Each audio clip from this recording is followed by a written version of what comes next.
اللہ تعالیٰ نے فرمایا سورہ رعد میں ان اللہ لا یغیر ما بقوم حتی یغیروا ما بانفسہم، کسی قوم کی حالت اللہ نہیں بدلتا جب تک کہ وہ اپنے اندر اپنے نفس کی حالت کو نہیں بدلیں گے۔ پہلے اندر اپنے آپ کو بدلو، پہلے حلال پر اکتفا کرو، حرام سے اجتناب کرو، گھروں میں شرعی پردہ نافذ کرو، شرعی پردہ، یہ رواجی پردہ نہیں، شرعی پردہ۔ پوچھئے علماء سے کس کس سے پردہ ہے، کس کس کے سامنے عورت آ سکتی ہے بغیر حجاب کے، کون ہے محرم، پوچھئے، اور چیزیں بھی پوچھتے یہ بھی پوچھئے نا ان سے، پھر اس پر عمل کیجئے۔ اگر آپ اپنے گھر کے اندر پردہ نافذ نہیں کرتے اور شکوہ کرتے جی بڑی عریانی دنیا میں پھیل رہی ہے، تو آپ کو شکوہ کرنے کا حق نہیں۔ عریانی ہے، بے حجابی ہے، بے پردگی ہے، فحاشی ہے، پھیل رہی ہے، کیوں؟ ہم نے خود اپنے گھروں سے پردہ نکال دیا۔ جس کے بعد دو پیسے آ گئے، سب سے پہلا کام یہ کیا کہ برقع اتار دیا۔ معلوم ہوا کہ یہ تو غربت کی علامت تھی، یہ تو گویا کہ دقیانوسیت کی علامت تھی۔ تو ہمیں یہ سوچنا چاہیے، ہماری معاشرت، اب کسی نے قانون تو ہمارے اوپر نافذ نہیں کیا ہے کہ عورتیں پردہ نہ کریں، اللہ کا شکر ہے آج تک پاکستان میں تو ایسا نہیں ہوا ہے۔ مسلمان ملک ایک ترکی بھی ہے، وہاں عورت اپنا سر بھی نہیں ڈھانپ سکتی۔ آپ کو اپنے اخبار میں آپ نے پڑھا ہوگا، ایک ممبر آف پارلیمنٹ ان کی آ گئی تھی کہ جس نے صرف سر ڈھانپا ہوا تھا، سکارف رکھا ہوا تھا سر پر، اس جرم کی پاداش میں اس کی وہ اسمبلی کی ممبرشپ بھی گئی اور ترکی کی سٹیزن شپ بھی گئی۔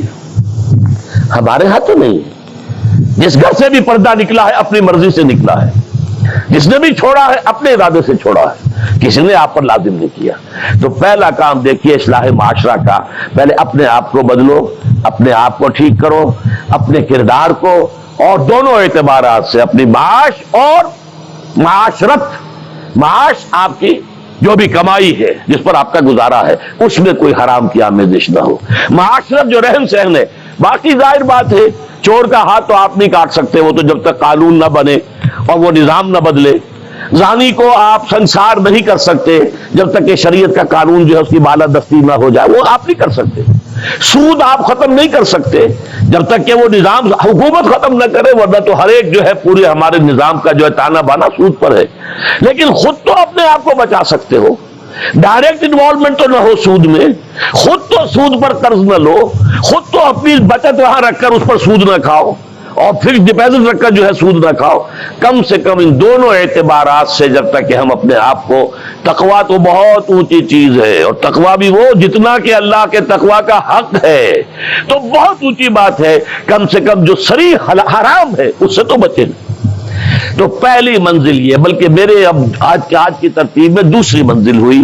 پہلی منزل کیا تھی؟ یقین والا ایمان حاصل کرو، یقین پیدا کرے ناداں، یقین سے ہاتھ آتی ہے وہ درویشی کہ جس کے سامنے جھکتی ہے فقوری۔ ایسے ایسے درویش گزرے ہیں۔ اب یہ خواجہ نظام الدین اولیاء رحمۃ اللہ علیہ دلی میں ایک تخت ہوتا تھا بادشاہ کا، ایک تخت ہوتا تھا ان کا روحانی تاجدار، وہ کون تھے؟ نظام الدین اولیاء رحمۃ اللہ علیہ۔ 6 بادشاہ ان کے زمانے میں بیٹھے تخت دہلی پر، کسی کے پاس حاضری نہیں تھی، درویش نہیں جایا کرتے عمرا کے گھروں میں۔ ایک بادشاہ نے کہا کہ میں آنا چاہتا ہوں، روک دیا، نہیں میرے پاس مت آؤ۔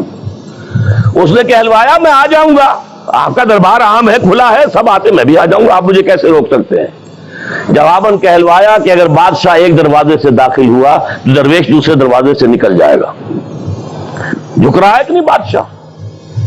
جب آیا تھا بابر یہاں پر حکومت وہ جنگ کرنے کے لیے، پانی پت کی پہلی جنگ ہونے والی تھی سن 1526 میں، پتہ نہیں یہ تاریخ بھی اب لوگوں کو معلوم ہے کہ نہیں، تو وہاں کون تھا؟ ابراہیم لودھی بادشاہ تھا دہلی کا۔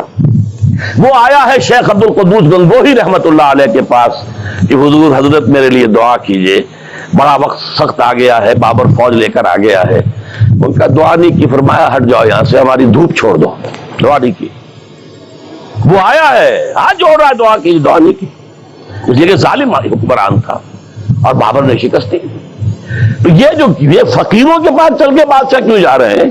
اس لیے کہ وہ یقین ہے دل کے اندر، یقین پیدا کرے ناداں، یقین سے ہاتھ آتی ہے وہ درویشی کے جس کے سامنے جھکتی ہے فغفوری۔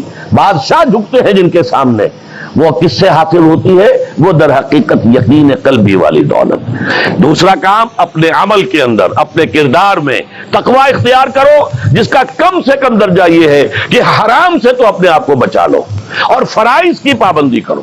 نماز فرض ہے, روزہ فرض ہے, اگر آپ کے پاس مال اتنا ہے کہ زکوٰۃ آپ پر عائد ہوتی ہے زکوٰۃ دینا فرض ہے, اگر استطاعت ہے تو حج کرنا فرض ہے, جو بھی ہے فرائض وہ ادا کرو, فرائض و واجبات ادا کرو, حرام سے اپنے آپ کو روک لو.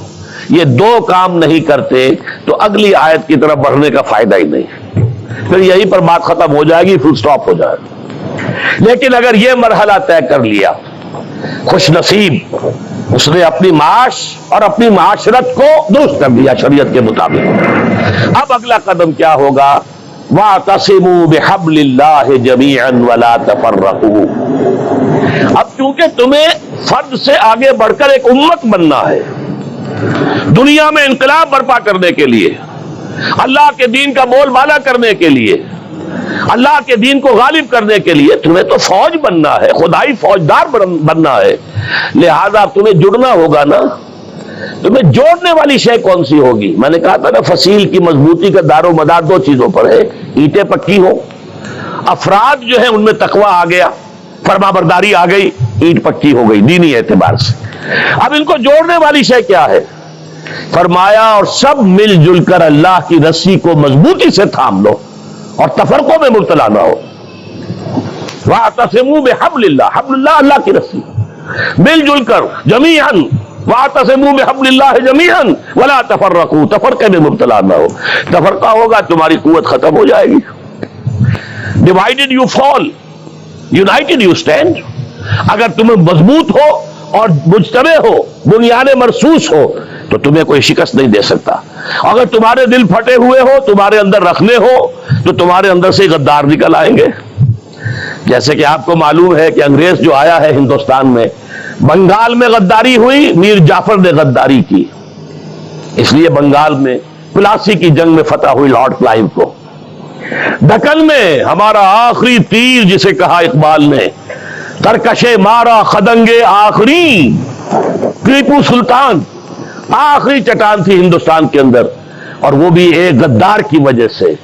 جعفر از بنگال و صادق از دکن, ننگے آدم ننگے دین ننگے وطن. تھے کون؟ مسلمان تھے. لیکن یہ کہ اگر آپس میں تفرقہ ہے, آپ کے تفرقے کو دشمن استعمال کرے گا, آپ کو آپس میں ٹکرائے گا, ایک کے مقابلے میں دوسرے کی مدد کرے گا, کبھی دوسرے کے مقابلے میں آپ کی مدد کرے گا, تاکہ آپس میں ٹکرا کر ختم ہو جاؤ. لہذا اتحاد, اب کیونکہ یہاں پہ اتحاد لکھا ہوا ہے تو اسی حوالے سے سمجھیے کہ وَاعْتَصِمُوا بِحَبْلِ اللَّهِ, جو اتفاق کیسے آئے گا؟ اللہ کی رسی کو مضبوطی سے تھامو.